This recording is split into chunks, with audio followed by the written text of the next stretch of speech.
Et salut tout le monde! On se retrouve aujourd'hui pour parler de l'épisode 5 de la série The Last of Us, toujours diffusé sur Amazon Prime, hein, exceptionnellement diffusé ce samedi en raison du Super Bowl qui a lieu, dans la nuit de dimanche à lundi, donc créneau de diffusion de The Last of Us, donc Prime Video a décidé, et HBO Max aussi, hein, de diffuser l'épisode 5 ce samedi, voilà, au lieu de dans la nuit de dimanche à lundi, et lundi pour chez nous en France.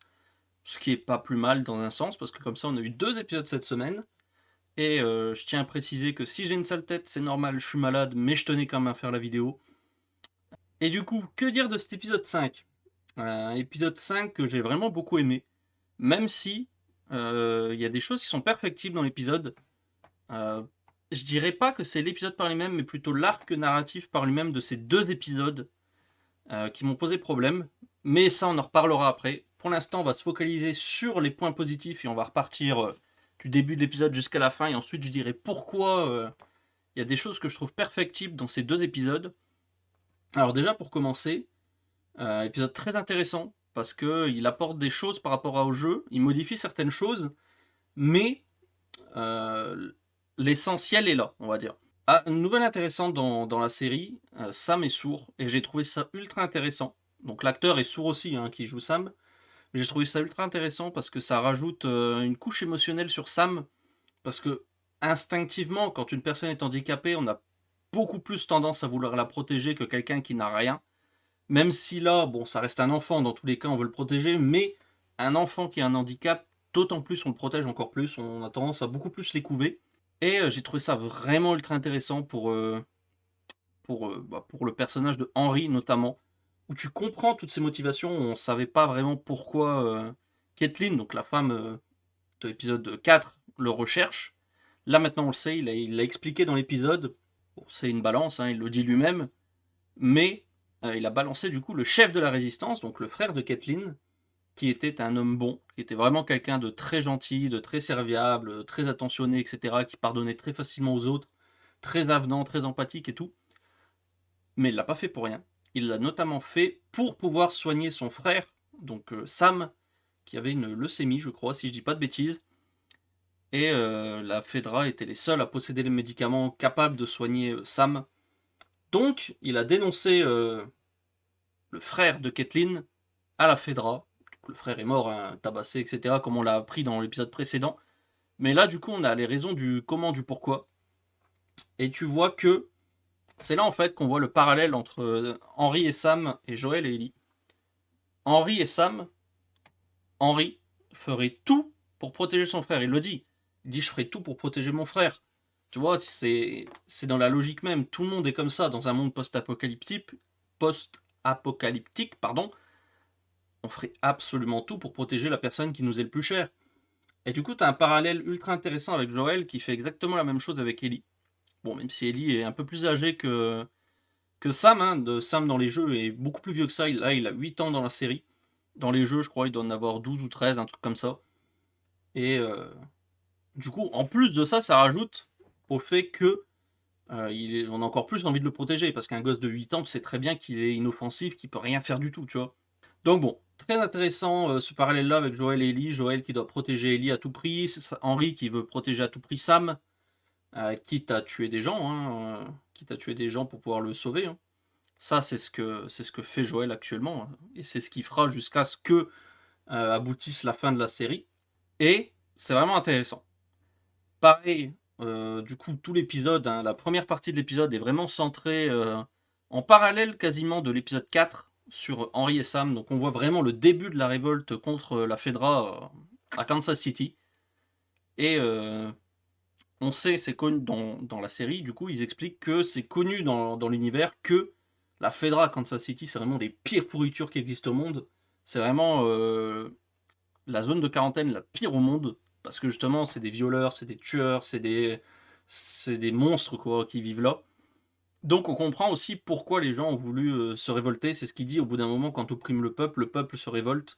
Et c'était intéressant. Donc bon, une fois qu'ils ont retrouvé Joël et Ellie, donc on récupère la scène, hein, et on voit bien qu'ils ont marché sur le verre d'ailleurs, parce que je m'étais dit, est-ce qu'ils sont passés par un autre endroit, est-ce qu'ils étaient déjà dans l'appartement ou pas.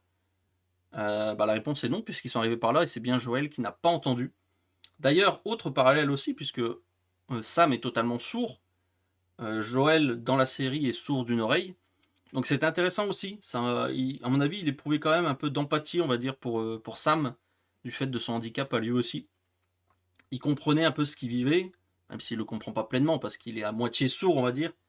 Mais il sait ce que c'est que d'avoir une mauvaise audition. Donc bon, Joël pouvait se mettre à la place de Sam. Et ça, c'était intéressant. Bon, on a plusieurs parallèles au jeu aussi durant l'épisode, hein, parce que là, par exemple, donc ils cherchent un moyen de fuir, etc. Ils doivent rejoindre le pont. Donc c'est différent de la série. Différent du jeu. La série est différente du jeu sur ce point-là. Ils ont raccourci le truc. Parce que dans le jeu, t'as toute une séquence de course-poursuite où ils vont jusqu'au pont. Du pont, ils sautent dans l'eau, mais Ellie ne sait pas nager. Donc ils se retrouvent échoués sur un endroit. Bref, c'est tout un bordel. Et ensuite, ils passent par les tunnels sous la ville. Là, la différence, ils passent directement par les tunnels. C'était très intéressant. Parce qu'on va retrouver un endroit qui est très connu des jeux. C'est un peu comment dire, c'est un peu un abri qui avait été fait au tout début de la pandémie, donc où on a le personnage de Ish. Ish qui était un personnage totalement non jouable, qui n'existait... Si, il existe dans le jeu, mais uniquement à travers les notes qu'on récupère. Donc si on veut connaître l'histoire de Ish, il faut ramasser les notes et lire les notes dans le jeu. Et du coup, c'est intéressant parce que du coup, on voit ce dessin qui est là en mode voici nos protecteurs, c'est Ish et Danny, je crois. Danny qui est aussi dans le jeu, il me semble, dans les notes. Donc, pour faire court, Ish, c'était quelqu'un qui s'était retrouvé là avec une femme et ses enfants. Ish n'avait pas d'enfants, il était seul. Mais il a rencontré une mère et ses enfants, et du coup, il l'a un peu pris sous son aile, il a protégé les enfants, ils ont créé cet abri. Donc on voit, c'est un peu le royaume des souterrains, etc. Donc tous les enfants ont peint la porte, etc., qui mène à leur abri. C'était ultra intéressant avec, pareil, les règles à suivre et tout. Et le fameux but dessiné sur le mur avec les ballons, les jouets un peu partout, etc. C'était vraiment ultra plaisant à voir. Donc, contrairement au jeu, il n'y a pas d'infecté à cet endroit-là. Mais ça fait plaisir de voir un petit endroit comme ça qui rappelle le jeu. Et en même temps, ça fait une petite pause dans l'épisode où les personnages vont pouvoir discuter, etc. C'est notamment là que Henry raconte tout à Joël par rapport au frère de Kathleen, etc. Et comment dire, pareil, on voit aussi, c'est ce qu'il dit, ça fait très longtemps qu'il n'avait pas vu ça, mais c'était son frère et donc Sam et Ellie qui jouent et qui rigolent, etc. Et ça lui fait plaisir parce que c'est des gosses au final et ils n'ont pas à vivre ce qu'ils sont en train de vivre. Ils ont vécu des traumatismes, etc.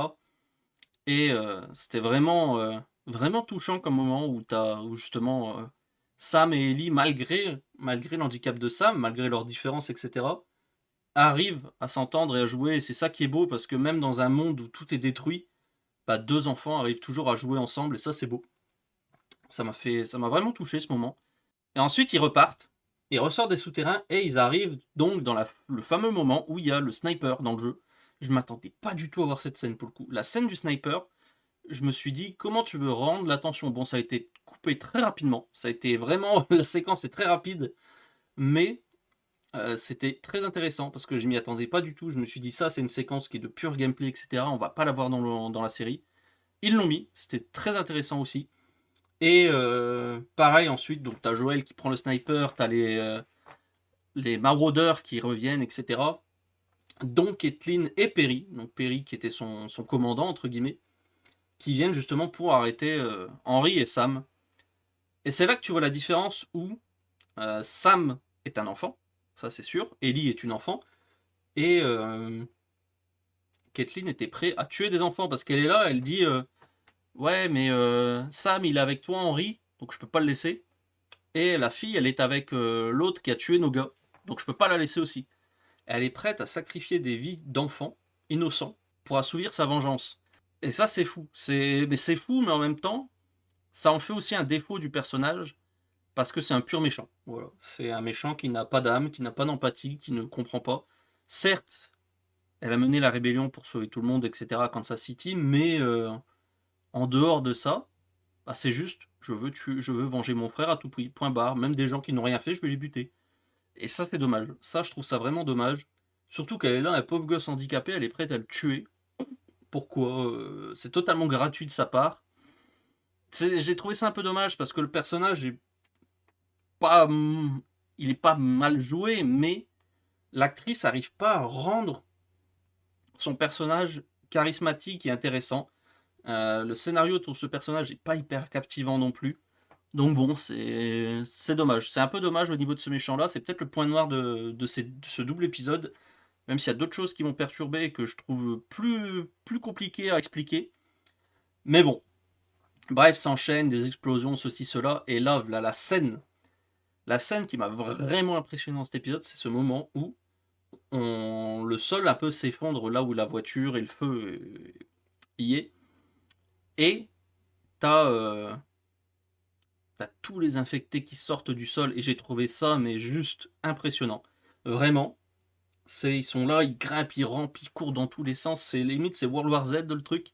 C'est vraiment impressionnant. J'ai vraiment adoré ce moment et toute la séquence qui va suivre. D'ailleurs, petite mention spéciale à l'enfant claqueur. Hein, parce que l'enfant claqueur, c'est un truc qu'il n'y a pas dans les jeux. Et je trouve ça très fort parce que du coup, l'enfant claqueur qui va en plus tuer Caitlyn. Parce que Caitlyn était prête à tuer un enfant. Et elle se fait tuer par un enfant. Donc bon, le parallèle est un peu est intéressant, on va dire. Mais j'ai trouvé ça vraiment pas mal parce que le jeu n'avait jamais été jusque-là. Le jeu avait quand même fait pas mal de choses au niveau des claqueurs, mais ils avaient jamais été jusqu'à en mettre en enfant. Et ça, j'ai trouvé ça vraiment fort dans la série. Parce que c'est vrai que tout le monde peut être infecté. Ellie s'est fait mordre, mais malheureusement pour elle, elle est immunisée. Mais sinon, elle serait devenue un claqueur elle aussi, quoi. Donc bon, c'est vrai que ça, c'est quelque chose qu'on voit pas du tout dans le jeu. Et j'ai trouvé ça vraiment intéressant dans l'épisode. Surtout que le fait que ce soit un enfant claqueur, ça rajoute quelque chose en plus. Parce que comme on voit, Ellie, elle se cache dans une voiture, donc les infectés ne peuvent pas rentrer, ils sont trop grands. Ils ne peuvent pas passer par le petit bout de fenêtre qui est ouvert. Mais l'enfant, lui, oui, il peut, puisqu'Ellie est rentrée, donc l'autre enfant, il peut rentrer aussi. Et j'ai trouvé ça ultra intéressant. Ça rajoute quelque chose en plus, quoi. Et là, chose que tout le monde attendait de toute façon dans la série, c'est l'arrivée du Colosse. Colosse qui m'a un peu déçu pour le coup, parce que certes, il est très très bien fait, mais malheureusement, on le voit pas beaucoup. On le voit genre 30-40 secondes dans l'épisode. Il fait ses petites références au jeu, notamment quand il va tuer Perry, où il va lui arracher la tête comme ça, comme faisaient les colosses dans le jeu quand il nous attrapait. Mais c'est tout, c'est un peu tout ce qu'il fait dans l'épisode. Il va tuer 2-3 mecs, il va leur mettre des patates, etc. Ils vont mourir. Mais j'aurais aimé en voir plus au niveau du colosse. Peut-être qu'on en verra d'autres dans la série, j'aimerais bien. Mais c'est vrai que là, c'était un peu. On nous avait promis le colosse, on nous l'avait teasé, etc. On aurait pu faire plus. On aurait pu faire plus avec ce colosse. Mais bon, c'est pas grave. C'était quand même une scène qui était vraiment impressionnante, que j'ai adoré. Donc, franchement, je leur tire mon chapeau. Après, vient la fameuse scène de l'appartement où notre pauvre Sam annonce à Ellie qu'il est infecté, etc. Et là, chose intéressante qui n'était pas dans le jeu, Ellie se dit mon sang est un remède, étant donné qu'elle est immunisée. Donc elle s'entaille la main et elle essaye de soigner Sam du mieux qu'elle peut. Malheureusement, ça ne marchera pas, hein. Mais j'ai trouvé ça ultra intéressant parce que ça montre que Ellie, vraiment, avec son immunité, elle veut aider les autres. Elle veut les protéger, elle veut les soigner coûte que coûte. Donc elle n'hésite même pas à se faire une entaille dans la main parce que même Sam il dit wow, qu'est-ce que tu fais, qu'est-ce que tu fais et... Non, elle s'entaille la main et elle va aller essayer de le soigner avec son sang, etc. Malheureusement pour elle, ça n'a pas marché. Et d'ailleurs, c'est ce qu'elle va mettre sur la tombe de Sam hein, quand il va mourir. Elle va mettre je suis désolé parce qu'elle n'a pas réussi à le soigner. Et j'ai trouvé ça vraiment intéressant. Après, on reparlera après de l'enterrement, hein, mais concentrons-nous sur la scène parce qu'elle est quasiment calquée sur le jeu. Les acteurs, que ce soit Henry, Joel, Sam, Ellie, ils sont excellents. Mais vraiment excellents dans cette scène. C'est une scène qui est très marquante dans le jeu. Et là, elle est retranscrite à la perfection dans l'épisode. Franchement, j'avais les larmes aux yeux, quoi. Donc bon, une fois que Henry s'est suicidé, etc., comme dans le jeu et tout, il y a cette scène qui est rajoutée dans la série et que j'ai pas aimé pour le coup. J'ai pas aimé la scène de l'enterrement, non pas parce qu'elle est nulle ou qu'elle est mal faite ou quoi que ce soit, que le jeu est pas bon. Non, au contraire, c'est excellent. Juste, c'est par rapport à la réalisation du jeu. La réalisation du jeu, c'est Henry tue Sam, etc. Il est un peu choqué de ce qu'il vient de faire. Il se suicide. Bam. Cut noir. Black pendant 5 secondes. En bas, il y a marqué automne. et le jeu reprend à une autre saison des mois plus tard, et t'es là, tu te dis, mais what the fuck, qu'est-ce que je viens de vivre, quoi. Tu t'attends pas à ça. Donc, pour moi, ça, on va dire que c'est pas que ça désamorce la mort de Henry et Sam, parce que ça reste touchant, choquant, etc. Mais, on va dire que ça va atténuer l'effet choquant. Parce que là, tu dis, moi, la première fois que j'ai joué au jeu, j'étais là, j'étais comme ça, j'étais, qu'est-ce que je viens de voir, tu vois. Genre, purée, mais jusqu'au bout, tu vois, tu peux même pas avoir des amis, tu peux pas avoir des gens sur qui tu comptes, parce qu'ils finissent tous mal, quoi. Et en plus de ça, tu le récupères genre 3-4 mois plus tard, et t'es là, tu te dis, mais oh, qu'est-ce qui se passe, quoi? Qu'est-ce qui s'est passé? Je comprends pas, tu vois. Et là, le fait qu'on voit l'enterrement, tout ça, puis ils partent, ça enlève un peu le truc. C'est très bien fait, hein, et je comprends totalement le truc. Parce que c'est là que Joël il dit purée, il faut vraiment que je fasse tout pour protéger Ellie, parce que regarde, qu'est-ce qui se passerait si Ellie mourait, tu vois. Des gens comme ça, regarde, il a tué son frère parce qu'il était infecté. Si le remède échouait parce que Ellie mourait à cause de moi, et bah ça se reproduirait des scènes comme ça. Alors que si Ellie pouvait créer le vaccin grâce à elle, et bah ça se reproduirait plus des trucs comme ça, quoi. Et Ellie, pareil, puisqu'elle est là, elle dit je suis désolée, j'ai pas réussi à te soigner avec le calepin de Sam, hein, qu'elle va laisser sur sa tombe. Puis elle s'en va. Et d'ailleurs, c'est aussi un moment intéressant parce que tu vois que Joël est beaucoup plus dans l'émotion à ce moment-là. Là où Ellie, allez, on continue la route, quoi. C'est là où Ellie, elle montre qu'elle s'endurcit vraiment, tu vois. Elle devient limite comme Joël était au début de la série. Là où Joël, lui, devient beaucoup plus empathique, comme l'était Tess, par exemple. Donc bon, c'est assez intéressant. Après, comme je disais, il y a des choses qui m'ont pas plu dans ces 2 épisodes. Je vais revenir dessus. Il y a notamment ce que j'avais parlé dans l'épisode précédent, dans la vidéo de l'épisode précédent du moins. Quand Joël et Ellie arrivent à Kansas City, ils se font arrêter donc par les maraudeurs, etc. Ils font semblant d'être blessés pour arrêter le véhicule, etc. Puis ils attaquent le véhicule. Pourquoi? Pourquoi, si ce n'est refaire la même scène que dans le jeu? Dans le jeu, il y avait un intérêt à faire ça, à faire semblant d'être blessé pour arrêter le véhicule. Il y avait un intérêt, puisque eux, c'était des maraudeurs qui étaient là pour tuer les gens et les dépouiller, leur prendre leurs vêtements et les revendre par la suite à X ou Y personnes. Pareil pour récupérer les provisions, etc., les armes, tout ce qu'ils pouvaient trouver. Là, dans la série, c'est pas le cas. Ils font pas ça pour ça. Pourquoi ils font ça dans la série? Il n'y a aucune raison. Il n'y a aucune raison de pourquoi faire semblant d'être blessé, puisque c'est des gens qui ont mené la rébellion, c'est des rebelles, qui ont arrêté la Fedra pour pouvoir se libérer. Pourquoi ils iraient massacrer des pauvres innocents qui viennent? Au contraire, ils diraient venez, on est libéré de la Fedra, on a une zone de quarantaine safe, rejoignez-nous, augmentons notre groupe. Pourquoi ils font ça? Surtout que Joël, il est là en mode. Plus tard, il explique à Ellie qu'il avait aussi arrêté des gens comme ça, qu'il avait tué des innocents et tout. Sauf que là, c'est pas du tout le cas dans la série. C'est pas du tout le cas de ces gens-là. Ces gens-là, ils ont juste libéré la ville. Ça aurait été un véhicule de la Fedra, j'aurais compris qu'ils l'arrêtent. Là, c'est pas le cas. C'est pas un véhicule de la Fedra, c'est un véhicule civil qui traverse la ville. Pourquoi faire ça? Pourquoi les attaquer? Pourquoi vouloir les tuer? Ils t'ont rien fait de mal. Ils t'ont absolument rien fait. Et eux-mêmes, Caitlyn n'aurait eu aucune raison de s'en prendre à Joël et Ellie. Et au contraire, elles les auraient même pas attaquées au final. Elle, ce qu'elle veut, c'est juste arrêter Henry, parce qu'il a dénoncé son frère. Au fond, son groupe est pas mauvais.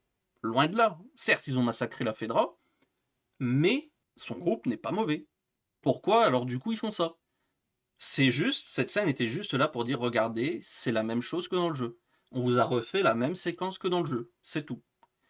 Et du coup, ça me pose problème. Ça me pose problème parce que scénaristiquement, ça tient pas du coup. Ça tient pas la route. Et ça m'énerve. Ça m'énerve. Quitte à faire autre chose, fais autre chose. Mais respecte ce que tu fais. Va pas faire du fan service en refaisant la scène, alors que ça n'a rien à voir avec ce que tu vas faire à côté. C'est dommage. C'est vraiment dommage. C'est du coup, ça entache la qualité de la série, je trouve. Même si la série reste excellente, hein, mais c'est un point que je trouve vraiment dommage. Parce que justement, je m'étais posé cette question la semaine dernière, je me suis dit, est-ce que c'est un petit groupe dans le groupe qui s'amuse à faire ça? Sauf que visiblement, c'est pas le cas, puisque c'est pas dit dans l'épisode et ce sera pas dit par la suite, puisqu'on passe à autre chose. Donc non, c'était juste là pour faire du fanservice, quoi. Je trouve ça vraiment dommage. Pareil, autre point aussi. Dans l'épisode 4, Perry emmène Caitlyn dans un sous-sol, sans doute dans les sous-sols, que dans les tunnels que prennent Henry et Sam, hein. Mais il lui montre un truc dans le sol, un peu le sol qui est un peu effondré et qui bouge un petit peu. Moi, je me suis dit, c'est un colosse. Étant donné qu'on savait que le colosse arriverait dans la série, etc. Et que dans le teaser de l'épisode 5, on voyait le colosse. Que je me suis dit, ça va être là. Sauf que Henry, Sam, Joel et Ellie prennent les tunnels, ils vont à des kilomètres de là, ils sont hyper loin. Là-bas, ils se fight. Donc ils sont plus du tout dans la ville, hein. Ils sont plus du tout dans la ville puisqu'ils sont dans un quartier résidentiel. Ils vont se fight avec Perry, Caitlyn, les hommes, etc., les maraudeurs, tout ce que tu veux. Joel arrive à détruire le véhicule des maraudeurs, etc. Ça explose, ça fout le feu à la baraque. Puis d'un coup, le véhicule s'effondre et t'as des centaines, des milliers d'infectés qui sortent avec le colosse, etc. Mais je me suis dit, pourquoi c'est là en fait, à cet endroit-là? Pourquoi c'est là? Ça a été teasé dans l'épisode précédent à des kilomètres de là. Ok, ils sont appelés si tu tombes dans une zone un peu infectée, etc. Mais là, c'est pas le cas. C'est pas le cas du tout. Surtout que Henry explique que la Fedra a nettoyé le secteur il y a 3 ans. Donc j'ai l'impression qu'ils ont coulé dans le béton tous les infectés. Ce qui fait que, avec le temps, vu qu'ils n'étaient pas morts, bah peut-être qu'ils ont réussi à bouger le sol comme on le voit, hein. Mais à ce moment-là, pourquoi ils montrent ce truc-là dans la ville et que là où ils vont ressortir, c'est à des kilomètres plus loin, là où il n'y a pas d'infectés à cet endroit-là? Parce que là où il y a des infectés, oui, avec le cordyceps, ça peut appeler les autres, comme on l'a vu dans l'épisode 2. Et là, c'est pas du tout le cas. C'est pas du tout le cas dans cet épisode. Et du coup, je comprends pas. Je comprends pas pourquoi ils ont mis cette scène dans l'épisode précédent et qu'ils te mettent ça à cet endroit-là, à ce moment-là. Encore dans l'épisode, on aurait vu un endroit où c'était rempli d'infectés, pas très loin de la sortie. J'aurais compris, j'aurais dit ok, why not, pourquoi pas. Là, c'est pas le cas. Là, je comprends pas. Je comprends pas d'où sortent ces infectés en fait. Je comprends pas du coup le teasing de l'épisode précédent. Je comprends vraiment pas ça. Après, bon, c'est tout, c'est comme ça. Peut-être qu'il y a eu des scènes qui ont été cutées et que ça aurait expliqué, je sais pas. Mais en tout cas, l'épisode tel quel, bah, ça pêche à ce niveau-là. C'est pour ça que je dis, il y a quand même ça pêche au niveau du scénario à ce moment-là. C'est ces 2 points. Le coup des maraudeurs qui arrêtent la voiture de Joel et Ellie, et ce truc avec les infectés et le colosse, ces 2 points me posent problème, parce que dans le scénario, ça fait tâche. Ça fait tâche dans le scénario, tu comprends pas. Ces 2 points noirs dans le scénario, tu sais pas pourquoi. Tout le reste est très bon, et ça, tu sais pas. Donc bon, voilà, c'est un peu ce qui m'a déçu sur ces épisodes. Je ne ferai pas de partie sur l'épisode 6 qui arrivera du coup, pas lundi si, mais lundi, je sais pas cette semaine, la semaine prochaine. Tout simplement parce qu'il n'y a rien à dire sur, sur le teaser avant en dehors de. Donc là, je spoil, hein, je spoil vite fait l'épisode prochain. Donc ceux qui ne veulent pas écouter, taisez-vous, je vous mettrai un petit logo spoiler le temps que j'explique ça. Mais il y a juste à dire que dans l'épisode prochain, Joel rejoint Tommy à Jacksonville. Bah, Jackson tout court même. Donc bon, voilà, c'est un peu tout ce qu'il y a dans le teaser, on voit juste ça. Et c'est tout, voilà. Allez, c'est tout ce que j'avais à dire sur cet épisode 5. Et du coup, je vous souhaite à tous une bonne journée, un bon week-end. Abonnez-vous juste ici à ma chaîne pour ne rien manquer des prochaines vidéos. Juste ici, ma chaîne de jeux vidéo avec Hogwarts Legacy en ce moment, un épisode chaque jour à 16h. Juste là, je vous mets ma dernière vidéo qui était sur les épisodes 7 et 8 de la série Star Wars The Bad Batch. Et juste là, je vous mets la vidéo précédente qui était sur l'épisode 4 de The Last of Us. Voilà. Allez, sur ce, ciao tout le monde, et à la prochaine. Salut.